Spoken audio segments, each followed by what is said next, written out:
Hi, Michelle Glass here. Welcome back to another one of our Chapter 5 um, episodes. We are still looking at the glands of the integumentary system, and this time we're going to be focusing in on those sweat glands. Now, there are actually two different types of sweat glands. We have what's called the apocrine and the eccrine sweat glands.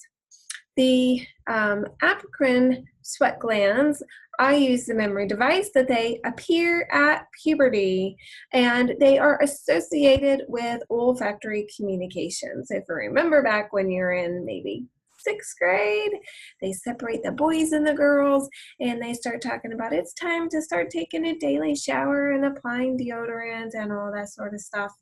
And that's because those apocrine sweat glands start kicking on with the onset of those puberty hormones. Now, these sweat glands are also located in specific regions, and remember, it's those places that are going to change with puberty.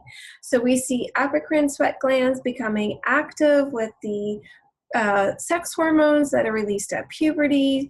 They're located in the armpits and the nipples and the groin. These are all areas that are changing with the onset of puberty, and these apocrine sweat glands are associated with hair follicles in these regions. The apocrine sweat secretion is cloudy and sticky and smelly, and it's actually getting its odor because the secretion is feeding the bacteria that are present, and it's the bacteria themselves that are making that strong odor, really. And this is thought to be part of olfactory communication. So there's been lots of studies that have been done looking at attraction to like sexual attraction and being, finding somebody's body odor more pleasant than somebody else's, and connecting that in together. The apocrine sweat secretions are regulated by the nervous system and endocrine system, which is going to be the hormone tie-in. And we do see that there are myoepithelial cells. So these are going to be epithelial cells that can contract to squeeze the sweat into the hair follicle. Now, the eccrine sweat glands are the ones you're probably thinking about whenever you hear of sweat glands. These are widely distributed across the body, so they don't have to have a hair follicle. They're not associated with hair follicles, but we do see the highest concentration of eccrine sweat glands on the palms of your hands and your soles of the feet, which makes sense because you're coming in contact with the environment most often with those surfaces of your body. The eccrine sweat glands are producing what we can call sensible perspiration.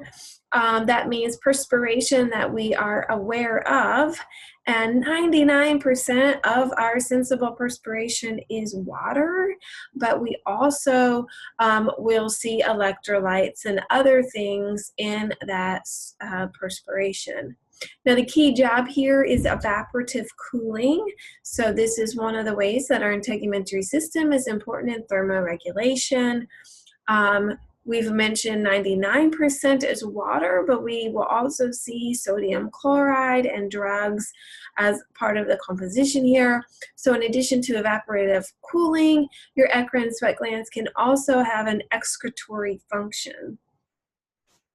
This fluid then can help to flush the skin surface, preventing chemicals and bacteria from adhering and then potentially penetrating the body. And that's kind of a passive way that the eccrine sweat glands are protecting us from pathogens, but also the eccrine sweat secretion includes dermacidin, which is an antibiotic peptide. So in addition to that sort of passive, just flush the surface of your skin, make it moist and hard for the bacteria to adhere and penetrate, we also have an antibiotic peptide as part of our secretions. So the eccrine sweat glands are involved in cooling the body, excretory function, and protecting from pathogens. All right, that's it for now. Stay tuned for more.